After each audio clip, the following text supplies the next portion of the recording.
بسم اللہ الرحمن الرحیم الحمد للہ رب العالمین والصلاة والسلام علی رسولہ الکریم وعلی آلہ واصحابہ اجمعین وعلی کل من تبعہم بإحسان الی یوم الدین۔ میرے محترم بھائیوں اور بزرگوں اور دوستوں، السلام علیکم ورحمۃ اللہ وبرکاتہ۔ آج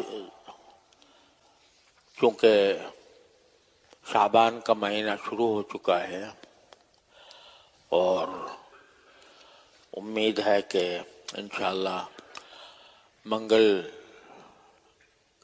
کا دن گزار کر منگل اور بدھ کی درمیانی رات شب برات ہوگی، تو کچھ تھوڑی سی بات اس شب برات کے بارے میں عرض کرنی ہے، اور اس کے بعد اگر وقت بچا تو جو موضوع جو حدیث کا بیان میں نے اس سے پہلے شروع کیا ہوا ہے اس کی تکمیل کی کوشش کروں گا انشاءاللہ۔ پہلی بات تو یہ ہے کہ شعبان کا مہینہ رمضان کا مقدمہ ہے۔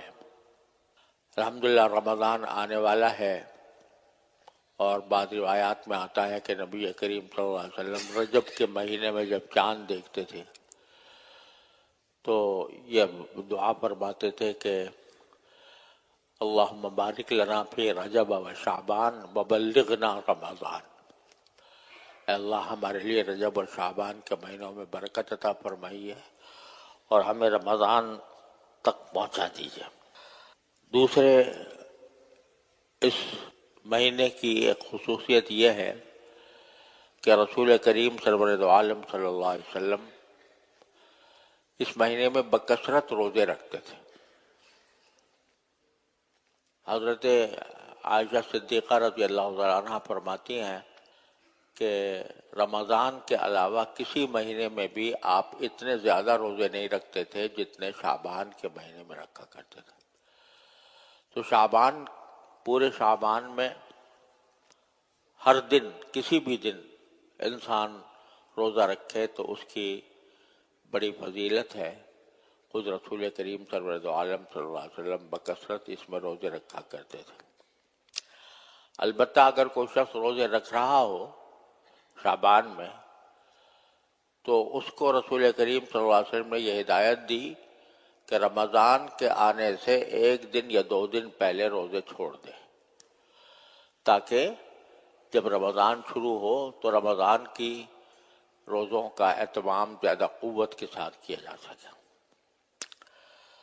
دوسرے، شعبان کی جو 15ویں رات ہے، یعنی 14 شعبان اور 15 شعبان کے درمیان میں جو رات آتی ہے، اس کی کچھ فضائل احادیث میں وارد ہوئے ہیں۔ بعض حضرات یہ سمجھتے ہیں کہ اس رات کے، جس کو شب برات کہا جاتا ہے، اس کی کوئی خاص فضیلت نہیں ہے، لیکن یہ بات غلط ہے۔ تقریباً 15 صحابہ کرام سے شب برات کی فضیلت روایات میں آئی ہے۔ ان میں سے بعض روایات سند کے اعتبار سے کمزور ہیں، لیکن مجموعہ 15 صحابہ کرام نے شب برات کی فضیلت بیان فرمائی ہے، شب برات کے بارے میں فضیلت کی احادیث روایت کی ہے۔ تو جب روایات کثرت سے ہوں تو اس وقت اگر ضعیف حدیث بھی ہے تو متعدد روایات کی وجہ سے اس میں قوت پیدا ہو جاتی ہے۔ اور اسلاف امت کا عمل بھی یہ رہا کہ انہوں نے اس رات کو فضیلت کی رات سمجھا، فضیلت کی رات قرار دیا، اور اس میں ایک حدیث میں یہ مذکور ہے کہ اس رات کے اندر اللہ تبارک و تعالی بہت سے فیصلے فرماتے ہیں۔ سال بھر جو آنے والا ہے اس کے بارے میں بہت سے فیصلے فرماتے ہیں۔ اس روایت میں یہ ہے کہ جو بچہ پیدا ہونے والا ہوتا ہے اس بچے کی پیدائش کا فیصلہ اور ملائکہ کو اس کی سلسلے میں ہدایات اللہ تبارک و تعالیٰ نے فرماتے ہیں. اور اسی طرح کسی کا انتقال ہونے والا ہوتا ہے اس سال میں تو اس کا بھی ملائکہ کو، فرشتوں کو اس کی خبر دے دی جاتی ہے. اور کس شخص کو کتنا رزق ملنا ہے سال بھر میں، اس کی تفصیل بھی اس رات میں ملائکہ تک پہنچا دی جاتی ہے تاکہ وہ اپنے فرائض انجام دیں. اور اسی میں یہ بھی بعض روایات کے اندر آیا ہے کہ جب یہ رات آتی ہے تو اللہ تبارک و تعالی متوجہ ہوتے ہیں آسمان دنیا کی طرف، اور آسمان دنیا کے اوپر آپ اللہ تبارک و تعالی حدیث میں تو یہ لفظ ہے کہ نزول فرماتے ہیں، یعنی نیچے آتے ہیں.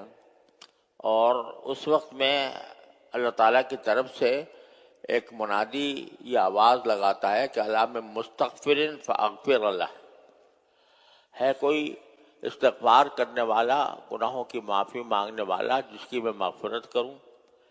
اللہ مسترزقن فارزقہ، کوئی مجھ سے رزق مانگنے والا ہو تو مانگے، میں اس کو رزق دوں گا. اور اگر کسی کوئی مبتلا مصیبت ہے تو اس کو وہ اپنی مصیبت دور کرنے کے لیے مانگے تو میں اس کو عافیت عطا کروں گا. یہ مختلف آوازیں اللہ تعالیٰ کی طرف سے شب برات میں لگائی جاتی رہتی ہیں، جس کی وجہ سے اللہ تبارک و تعالیٰ کی خصوصی رحمت بندوں کے اوپر نازل ہوتی ہے.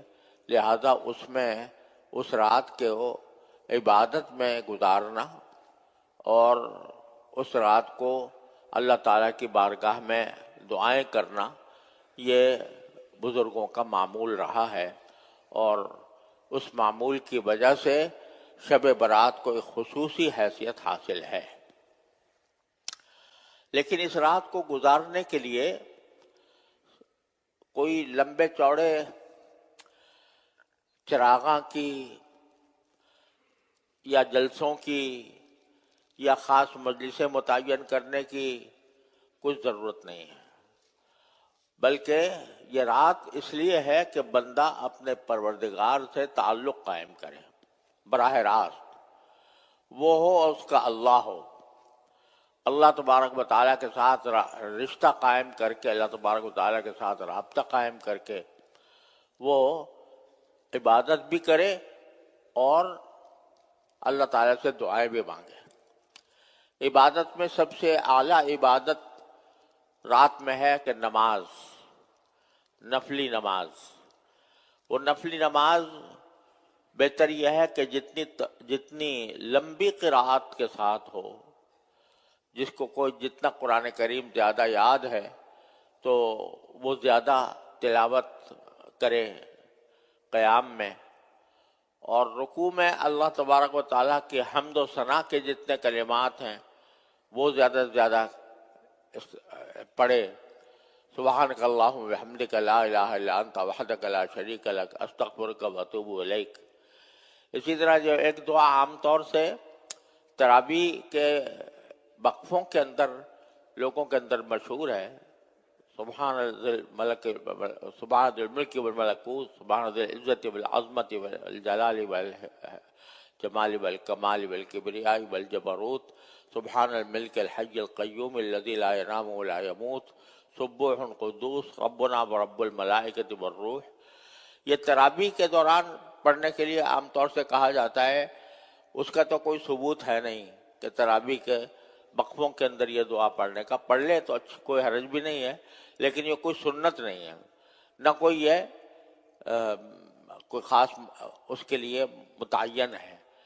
لیکن رکوع کے اندر یہ چونکہ اس میں باری تعالیٰ کی تسبیح و تقدیس اور تکبیر کے الفاظ ہیں، لہذا حدیث میں آتا ہے کہ جب آپ رکوع میں ہوں تو زیادہ سے زیادہ اللہ تعالیٰ کی حمد و ثنا بیان کریں، اللہ تعالیٰ کی تسبیح و تقدیس کریں.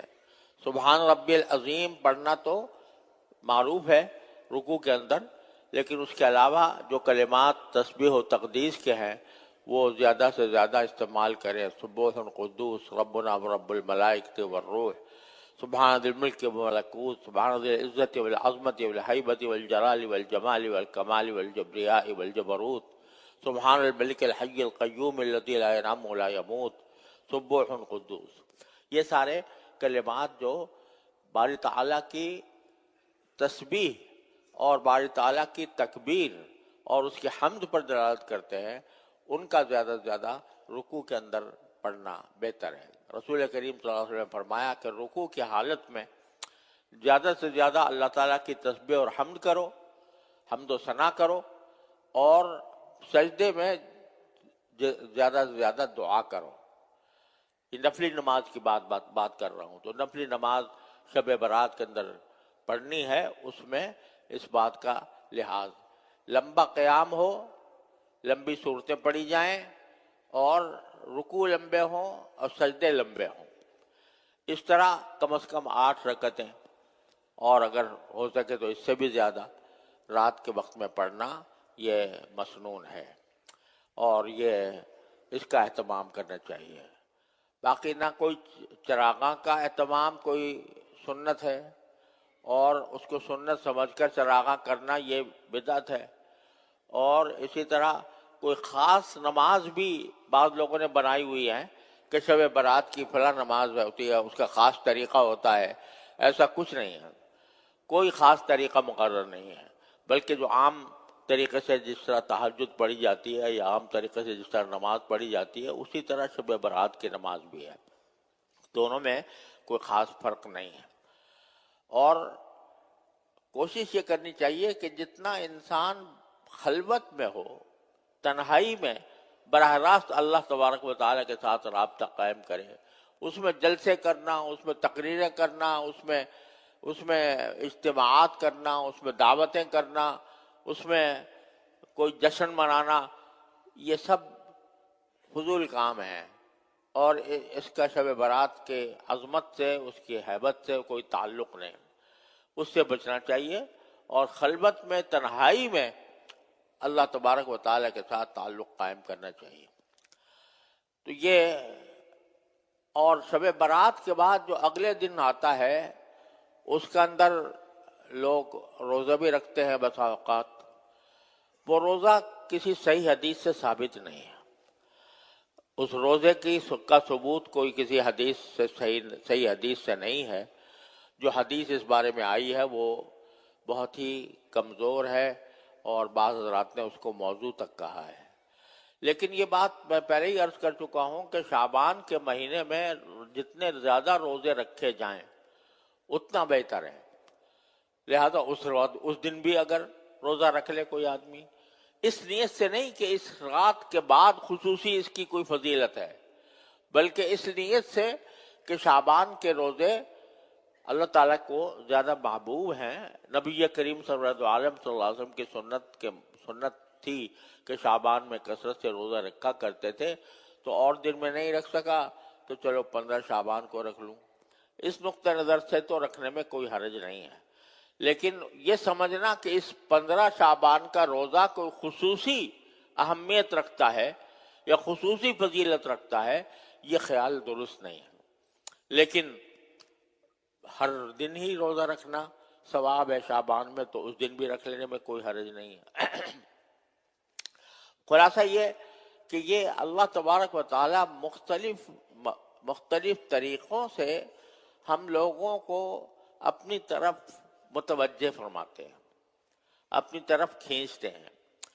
ہم صبح سے شام کی زندگی میں بسا اوقات اتنے منہمک ہو جاتے ہیں اپنے کاموں کے اندر، دنیاوی کاموں کے اندر، اپنی روزی کمانے میں یا اپنے فرائض منصبی ادا کرنے میں اتنے زیادہ منہمک اور مشغول ہو جاتے ہیں کہ اللہ تعالیٰ کی طرف توجہ جیسی ہونی چاہیے اور جیسا اللہ تعالیٰ کے ساتھ تعلق قائم ہونا چاہیے اس تعلق میں کمی آ جاتی ہے. تو اللہ تبارک و تعالیٰ کوئی خاص اوقات ایسے عطا فرماتے ہیں کہ جس میں اللہ تعالیٰ کی خصوصی رحمتیں نازل ہوتی ہیں، تو وہ بھی وہ اس کا مقصد یہ ہوتا ہے کہ تم کہاں بہ کے جا رہے ہو، آؤ ہمارے پاس آؤ۔ تو یہ راتیں بھی اسی طریقے سے مقرر فرمائی گئی ہیں۔ رمضان کا پورا مہینہ اسی غرض کے تحت عطا فرمایا گیا ہے۔ اس کو غنیمت سمجھ کر اس کے اوقات کو اللہ تعالیٰ کے ساتھ تعلق قائم کرنے میں، اللہ تعالیٰ کی طرف رجوع کرنے میں، اور اس کی زیادہ سے زیادہ عبادت کرنے میں اور دعا کرنے میں استعمال کرنا چاہیے۔ اور دعا اللہ تعالیٰ نے ایک ایسی چیز رکھی ہے جس کے لیے کوئی شرط نہیں رکھی اللہ تعالیٰ نے، نہ اس میں باوضو ہونے کی شرط ہے، نہ اس میں قبلہ رو ہونے کی شرط ہے، نہ اس میں بیٹھنے کی شرط ہے، بلکہ جس حالت میں بھی انسان ہو اللہ تبارک و تعالیٰ سے دعا کر کے اللہ تعالیٰ سے اپنا رشتہ مضبوط کر سکتا ہے۔ تو یہ رات اس کام کے لیے آ رہی ہے۔ اللہ تبارک و تعالیٰ اپنے فضل و کرم سے ہمیں اس کے فضائل سے بہراندوز ہونے کی توفیق عطا فرمائے۔ ایک اور چیز جو شب برات کے اندر عام طور سے لوگوں کا معمول ہوتا ہے کہ قبرستان جاتے ہیں۔ قبرستان جانا نبی کریم صلی اللہ علیہ وسلم سے ایک مرتبہ روایات میں آیا ہے، اگرچہ وہ روایت بھی زیادہ مضبوط نہیں ہے، لیکن ایک مرتبہ آپ کا یہ قبرستان جانا روایت میں آیا۔ حضرت عائشہ صدیقہ رضی اللہ عنہ فرماتی ہیں کہ ایک روز میں نے دیکھا کہ رسول کریم صلی اللہ علیہ وسلم اپنے بستر پر نہیں تھے رات کے وقت۔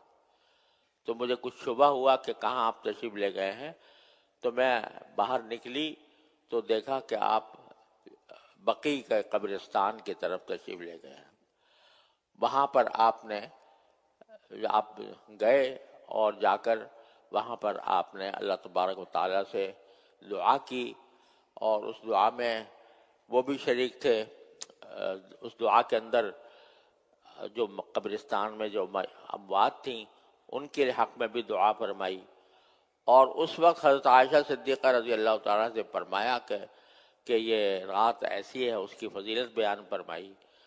تو ایک مرتبہ زندگی بھر میں رسول کریم صلی اللہ علیہ وسلم سے ساری زندگی میں ایک مرتبہ قبرستان جانا مروی ہے، اگرچہ وہ روایت بھی زیادہ مضبوط نہیں ہے، لیکن بہرحال اس کو فضائل اعمال کے اندر ایسی روایت بھی قبول کر لی جاتی ہے۔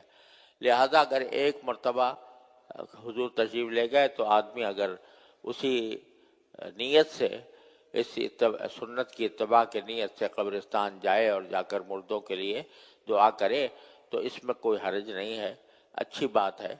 لیکن اس کو یہ سمجھنا کہ یہ ایک سنت دائمہ ہے، یعنی ساری زندگی کرنا ہے یہ کام، جب بھی شب برات آئے گی ضرور قبرستان جائیں گے، یہ بات صحیح نہیں، کیونکہ رسول کریم صلی اللہ علیہ وسلم نے جو کام جس حد تک کیا اسی حد تک وہ سنت ہے، اس سے آگے اس کو بڑھانا بعض اوقات بدعت بنا دیتا ہے۔ لہذا بہت اہتمام کرنا کہ ہر سال ضرور جائیں قبرستان، تو یہ کوئی سنت کا طریقہ نہیں ہے۔ البتہ چونکہ ایک مرتبہ آپ کا جانا مروی ہے تو اگر کوئی جائے اور اپنے مرحوم لوگوں کے لیے دعا کرے، ان کے لیے ایصال ثواب کرے، تو یہ بھی ایک اس رات کا خاص عمل ہے۔ اللہ تبارک و تعالیٰ اس کی بھی توفیق عطا فرمائے۔ یہ بات تو شب برات کے بارے میں اس لیے ضروری سمجھی کہ اسی ہفتے میں انشاءاللہ شب برات آنے والی ہے۔ اللہ تعالیٰ ہمیں اس کے فوائد سے مستفید فرمائے، اور اس میں اس بات کی خاص ضرورت ہے کہ ہم اپنی تمام حاجتیں بھی مانگیں، اپنی ذاتی حاجتیں، شخصی حاجتیں، اپنے اہل و عیال کے لیے، اپنے خاندان کے لیے، اسی طرح ملک کے لیے۔ ملک جو ہے وہ طرح طرح کی سازشوں کا مرکز بنا ہوا ہے، اور پاکستان جو اللہ تبارک و تعالیٰ نے ہمیں ایک اسلام کی نعمت عطا فرمائی تھی، اسلام کی بنیاد پر قائم ہوا تھا، اس کو کسی طرح پارا کرنے کی سازشیں ہو رہی ہیں۔ تو یہ پاکستان کے حق میں، ملک کے حق میں دعا کریں، فلسطین کے مسلمان جس مصیبت میں ہیں اللہ تعالیٰ ان کو اس مصیبت سے نجات دلائے، اس کے لیے دعا کریں۔ برما میں مسلمان بہت بری حالت میں ہیں، اللہ تبارک و تعالیٰ ان کو اس سے نجات دلائے۔ جہاں جہاں مسلمان کسی مصیبت کا شکار ہیں ان مصیبتوں کے ازالے کے لیے بھی دعا کریں۔ انسان کو چاہیے کہ صرف اپنی ذات کی حد تک دعا میں محدود نہ رہے، بلکہ دوسروں کے لیے بھی دعا کرے، اپنے خاندان کے لیے، اپنے عزیزوں کے لیے، اپنے دوستوں کے لیے، سارے مسلمانوں کے لیے، اپنے ملک کے لیے، اپنے قوم کے لیے یہ دعائیں کرنی چاہیے۔ اللہ تبارک و تعالی ہم سب کو اس کی توفیق عطا فرمائے۔